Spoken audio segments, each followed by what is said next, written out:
i7 ગુજરાતનો અવાજ।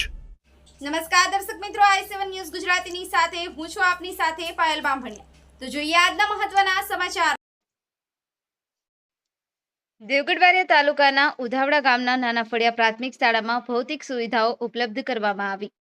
મળતી માહિતી મુજબ દેવગઢ બારિયા તાલુકાના ઉધાવડા ગામના નાના ફળિયા પ્રાથમિક શાળા બાળકોને બેસવા માટેની સુવિધા ઉપલબ્ધ ન હોવાથી બાળકોને બેસવાની અગવડતા પડતી હતી। ગુજરાત સરકાર દ્વારા વિકસિત ભારત વિકસિત ગુજરાતના સૂત્રને સાર્થક કરવા માટે દેવગઢ બારિયા તાલુકાના ઉધાવડા ગામના નાના ફળિયા પ્રાથમિક શાળામાં ભૌતિક સુવિધાઓ ઉપલબ્ધ કરાવી છ ઓરડાઓનું બાંધકામ શરૂ થતાં શાળાના શિક્ષકો અને વાલીઓનો આનંદ ઉલ્લાસ જોવા મળ્યો હતો। પહેલા બાળકોને ભણવામાં ખૂબ અગવડતા પડતી હતી, હવે શાળાની ભૌતિક સુવિધાઓથી સજ્જ કરવાની દિશામાં શિક્ષણ વિભાગ હરણફાળ ભરતા જોવા મળે છે। દાહોદ જિલ્લાના દેવગઢ બારિયા તાલુકાના ઉધાવડા ગામના નાના ફળિયા પ્રાથમિક શાળાનું કામ ચાલુ કરવામાં આવ્યું।